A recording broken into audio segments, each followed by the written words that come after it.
You're right, ladies and gentlemen, the KC-135, this particular aircraft first went into, the 135 design went into service for the United States Air Force in 1957. Again, it's a variation of the Boeing 707. The pilot of the aircraft today is Captain Catherine Nelson. Assisting her is Major Dennis Jakubak. Also piloting the aircraft is Captain Corey Boda. The boom operator is Sergeant Daniel Beecher, Senior Master Sergeant Daniel Beecher. The boom operator is Senior Airman Charles Meager. And as you can tell, the aircraft flying over that very small V-shaped tail at the back of the aircraft is the aerial boom, the refueling boom. That is the control surfaces for the boom. And the boom operator will lay on his or her belly in the back of the airplane, looking outside a window down at an aircraft directly underneath them that is going to refuel while in flight. Now, the whole refueling process can trace its history back to the mid-1920s when aircraft refueling in the air first began being experimented with. And through the years, a variety of different aircraft have been developed and deployed for this particular use. In the jet age, the KC-135 leads the way for aircraft in aerial refueling, having refueled hundreds of thousands of aircraft around the world. Now, one of the other performers here today happens to be our air boss. This is the gentleman who is responsible for coordinating all of the flying activity.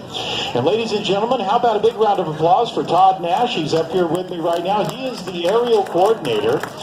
And so I'm going to say this as diplomatically as I possibly can, but this particular KC-135 and Todd Nash both rolled off their respective assembly lines in 1962.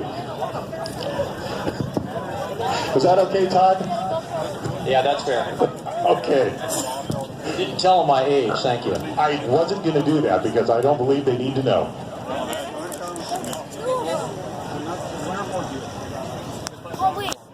And Todd, you know a lot of the history about this particular aircraft, but you know a lot of history about the 135s, obviously. But this particular airplane has a very special history, and you shared some of that with me earlier today.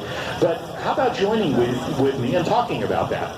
Absolutely. I was talking to the pilot about this aircraft yesterday when we were planning, and she said this is the last flight you're going to see right here now. This is the last flight this aircraft will make in California.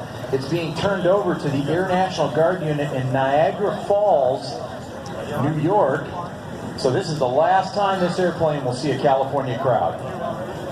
Well, ladies and gentlemen, what a wonderful way to celebrate the silver anniversary of the Riverside Air Show with one of our very own being based here at March Air Reserve Base and on its way to a new home in Buffalo, New York. And I believe they are flying that aircraft from here to Buffalo directly. Todd, is that correct? That's correct. You see him coming by, waving his wings to you as he's getting ready to leave California with the boom down.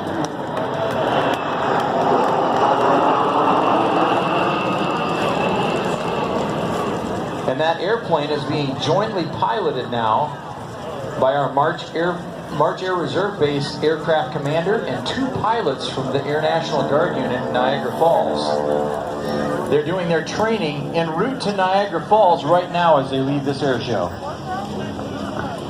So are they going to come back around for one more pass, or is this it? They're on their way? Well, ladies and gentlemen, how about a big round of applause for the Aerial Refueling Squadron, March Air Reserve Base, and for this particular aircraft going to its new home. And Todd, thank you very much for that history on the airplane. And now, ladies and